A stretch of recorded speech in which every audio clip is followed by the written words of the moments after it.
There's a story about a woman that she was kidnapped, killed, and set on fire.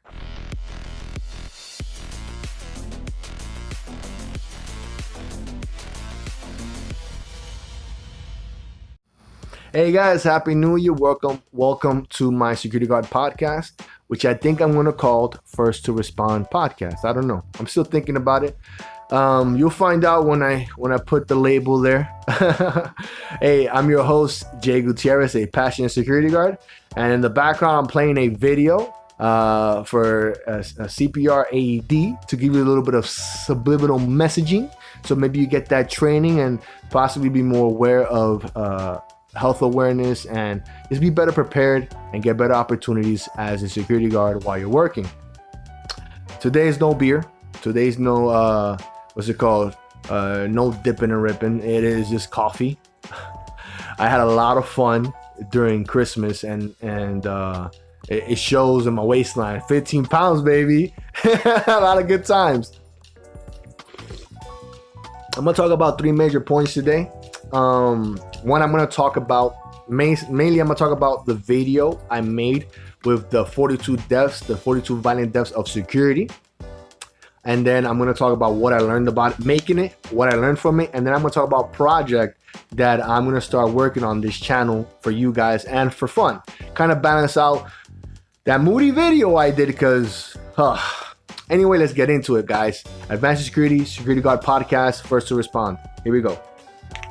All right, segment one, making the video, 42 violent security guard deaths for 2021. It was wild. It was crazy. It was emotional. It was an emotional roller coaster ride for me. And it was because I honestly cried a few times. I had to keep seeing these pictures, reading these stories because I was doing research for the video, trying to get it as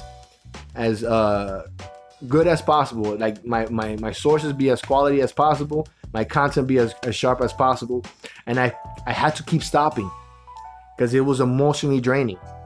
It kept taking something out of me, and I kept stalling. I kept working at it. I kept thinking about it. I kept working at it. I recorded several times, then I edited it and re-edited it, and then I deleted it all, and then I re-recorded and re-edited it. Up to the morning, a couple of minutes ago, I was still doing things on the video for my channel. And this thing turned off. Guys, I'm one guy. I don't have like a producer or anything. Technically, I'm the producer. You have no idea the struggles of a beginning YouTuber unless you do YouTube for fun. The lights went out. Let's see. It's kind of bright. Boom, boom, boom, boom, boom. I think that's good. That's good. Anyways, what was I talking about? Oh, yeah, the struggle, the pain. I cried a few times, and I felt like I was I wanted to give up several times, and I did. That's why it took me so long to make that video. But seeing these guards' family cry really pushed me further. Like, just do it, rip it out like a band-aid, just do it, which I eventually did. Eventually, I was like, you know what? This video ain't perfect. And I can't make it perfect. I'm one guy. I have to acknowledge that I already have almost 15 hours of research and editing and recording put already in this project for you guys. And I just threw it out there the way it is. Yeah, I have an accent sometimes. I'm bilingual. I was really conscious of that because I wanted to respect these fallen security guards. And sometimes I couldn't pronounce the names or location correctly. And it's, again, sometimes I see things in English and I think I'm reading Spanish, and then I get somewhere stuck in between, like Puerto Rican say Spanglish, right? It is what it is, Why did I make that video?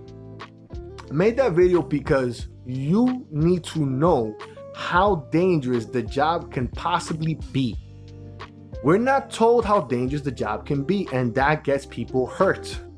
That makes people make bad decisions. That makes people not request more when it comes to a paycheck as well. When you look at armed security, armed guard, say for example, armored truck security, they get paid more than unarmed security, and it's because if you're armed, most likely you're gonna face more of a dangerous situation, right?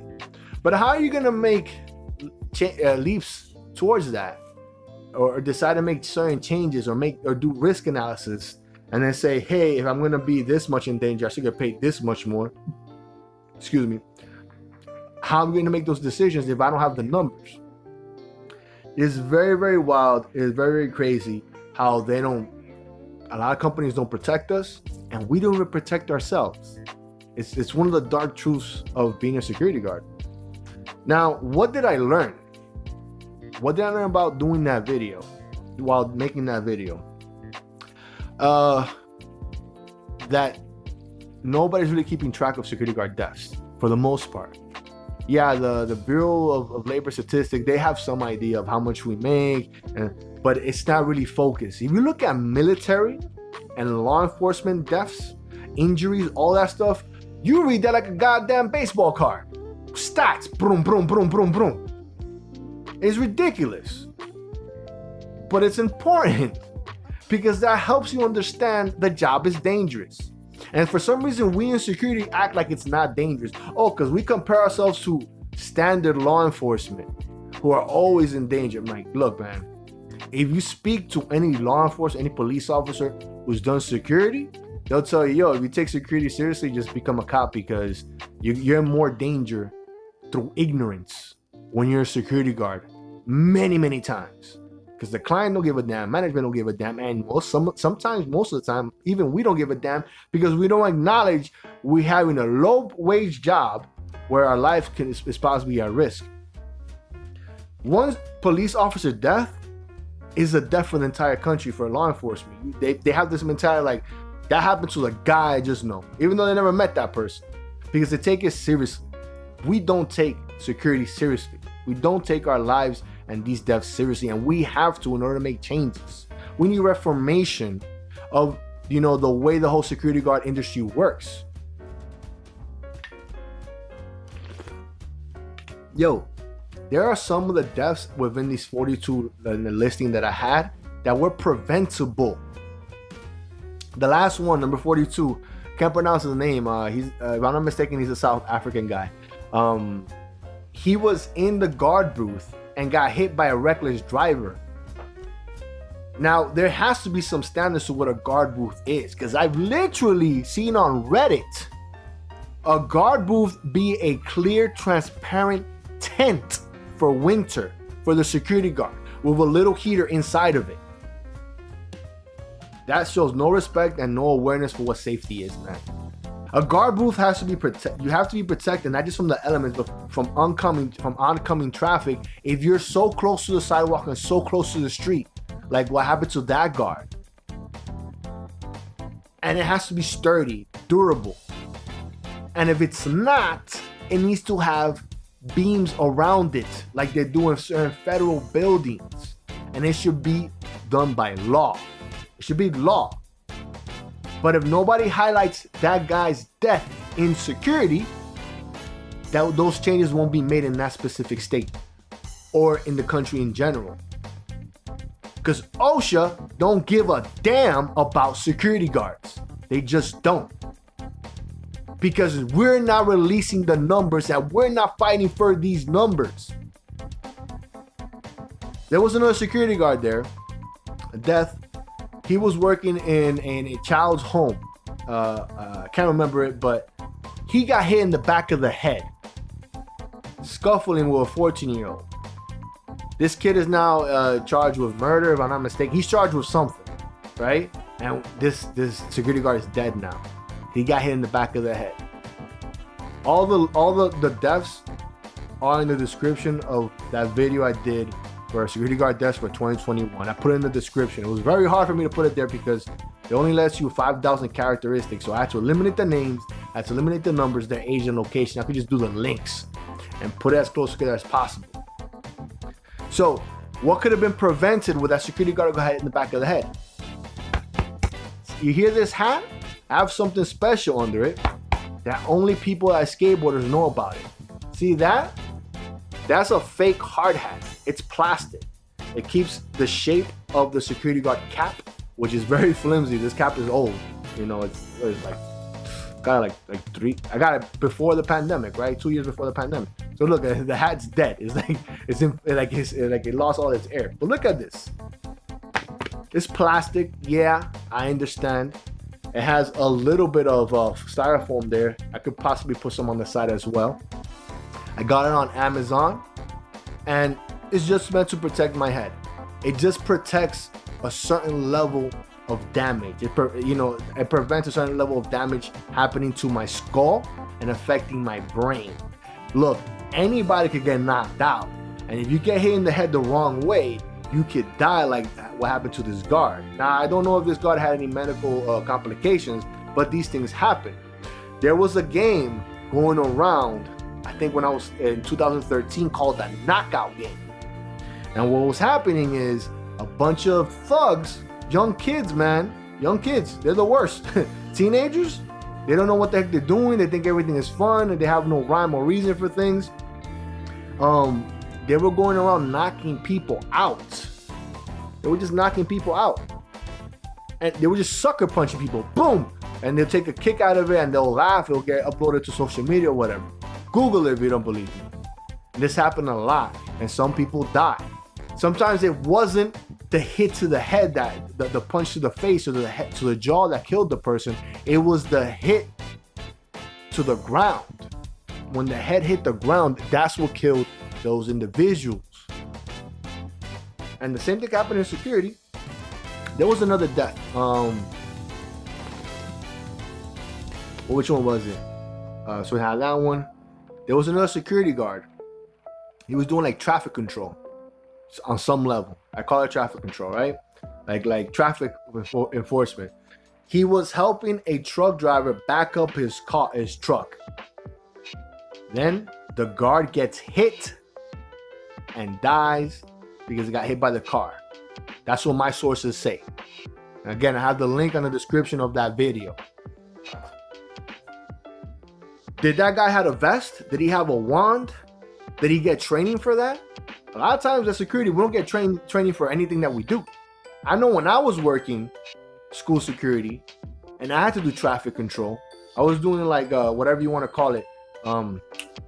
Traffic law enforcement, I guess you want to call it. I don't know. What is those people that help, kids crossing guards. You can call it crossing guard duty if you want as well, right? But I was stopping traffic. I was putting up barricades.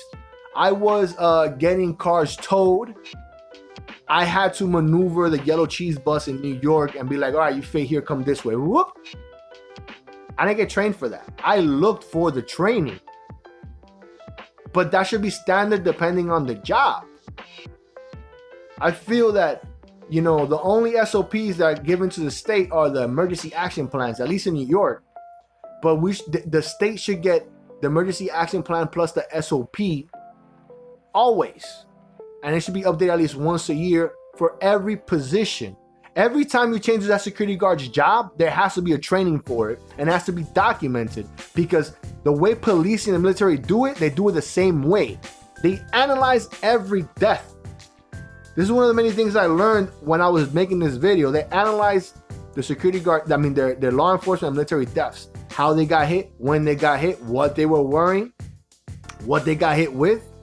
If they got hit in the head or they got hit in the heart with a bullet. If they got hit in the back of the head with a stick or something, they documented that. Why? Because they invest a lot of money into these people and they want these guards, law enforcement, military to have longevity within their military or policing industry. Now, when you do the same thing with security, and the only way we're going to do that if we speak up. There was another death. It was one of the first deaths I covered. Denise Smith, I think it was. She got killed by she got savagely beaten and killed by a drunk Army Ranger. It was actually the first video in my channel to break 100 views. And it hit me like, yo, you kidding me? And when you really look at the story, there was possibly things that could be prevented. She was working by herself that night. Why are you a guard working in a big ass building like that by yourself? That should be illegal. I'm not knocking her, by the way, guys. I won't do that. But I'm just knocking the security guard industry. That should be illegal. You're doing night shift security by yourself in a big building. After a certain amount of square footage, man, and a certain amount of floors, it should be mandated as another guard there. Even if it's an entry-level guard and you're like the senior guard, getting paid an extra $5, whatever. Should be at least 2 guards for night shift. And then, I'm not sure what the policies were, but she exited the lobby or the building, went outside to speak to this guy, and then it went south from there. 8 minutes of savage beatings. 8 minutes. The dude pulled her through the hair. You're technically kidnapping because you move one person from one spot to another. This is what the sources say. All right, guys? And then beat her. She was by herself. She, as far as I'm aware, she didn't have a weapon. She was an unarmed security guard officer, right? Again, coming up against this elite training. Now, that's not the case for every security guard death. But I bet you if she had a partner, the likelihood of her surviving would have been greatly increased. I bet you if she was trained better, whatever, because I'm gonna tell you something about security. We get the worst training. We get training like it was the perfect day. Like here, this is what a standard day looks like for security. Fully ignoring the dangers of it. And that's why I also made that video. Because we need to stop this ignorance that we have with security. We need to stop it. That's going to affect the way we get paid. That's going to affect our training. That's going to affect gear. Because the security, you do need gear. You do need gear. I feel having an unarmed security is okay to a certain extent. But you got to have, this security guard has to have at least a bulletproof vest. That's how they do it in other countries. And you know what I find very amazing when I compare security to the MTA bus systems in New York. The bus drivers, they say on their announcements, assaulting a bus driver is something 7 years. Something 7 years. Security should be offered that same safety and that same courtesy by the state. 7 years. 7 years. If you punch or kick me, 7 years. That should be mandatory for security guards if somebody causes harm to security. And it should be known. It should be known that we're protected. But if not enough people talk, changes won't happen. Now, something that I have to appreciate about the stories, most of them, there were charges. Most of the people that were harmed, somebody got arrested. There was detective work being done. So shout out to the PDs that did their job. Shout out to them, man. I'm on the fence sometimes, coming from the hood, being a minority, you know, of how police happens, how policing works. But then, you know, when I see that they got our backs, you know, they're doing their jobs. And another thing that should be illegal, working in a post that doesn't have CCTVs. There's closure for your family when something happens to you and they can say this is what happened and how it happened and why. There's a story about a woman that she was kidnapped, killed, and set on fire.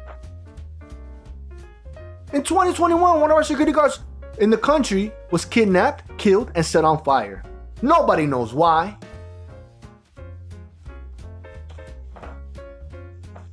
At least based on the information I got at the moment, because here's the thing, something could happen in May and it could be the summer of the next year, and then, you know, somebody gets caught, you know, there's proof, there's evidence, somebody gets charged and sent to prison. You know what I'm saying? It's wild. This is wild. This is crazy. And talking about all of that, I'm gonna start a new thing on my channel, and it's called the Combatives Project. And I'm gonna work on creating emergency action plans for security, self-defense, and how to handle certain things. So I'm gonna really look into how can we create like videos with certain instructions. So I was talking to one of my boys from New York. He's currently in Jersey, and he's also a security guard. If I'm not mistaken, he was a fire life safety director, and he was a hotel security. And we were collaborating, we're talking, and overall, what I'm gonna do is I'm gonna take some of these security guard deaths, put them into shorts, explain who this person was, how they died, and what could have possibly be done better, so we could get this information more out there. Like John Kane, another gruesome death of security for 2021. Some dude was recording himself on social media, put the music very loud, and then ambushed John Kane. He was working on a day he wasn't supposed to work. He was covering for another guard, which I think it was a family member. I can't remember, right? I did hotel security, and I had no training for hotel security. However, I am slightly lazy.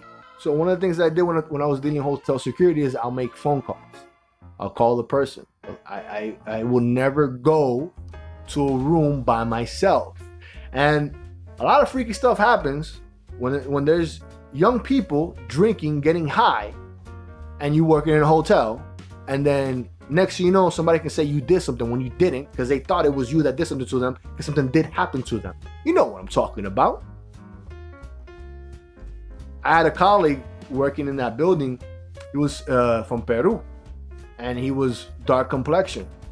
He's like, the last thing I need is to go up to one of those rooms, and then they say that dark man did something to me, because this chick was drunk and she did something. And these are actual concerns that we should be worried about as security. Now, talking about John Kane, he went up there and he got shot several times, and he's no longer with us. And another thing about my video, I try to humanize these people as much as possible so that you can feel the pain of that family, and you could be like, yo, that could be me. Guys, I'm gonna be working on some new projects on my channel. I really felt that last video I made was very, very draining. I'm gonna probably do a couple of more how-to videos and stuff like that for the channel for you guys. But it's a new year. I'm putting this information out there. You find value into what I say, press like, share, or leave a comment. Help that YouTube algorithm. I honestly feel, man, we could change the industry one guard at a time, one supervisor at a time, because not all guards stay guards forever. They become management. And some clients were ex-security guards. Like, I worked in a post where you had in-house guards and agencies. I was part of the agency. And the in-house guards were the ones were technically our client. At least their manager was our client, when you think about it. And you have to justify certain changes, certain budgets and things like that. And if we don't get this information out there, changes won't happen. So that's it as that, guys. I hope you enjoyed my podcast for the day. Take care of yourself. Here's for a stronger 2022. Get some training. Wipe down your workstation. Wear your PPE. And take care of yourself. Lo quiero mucho. Ciao.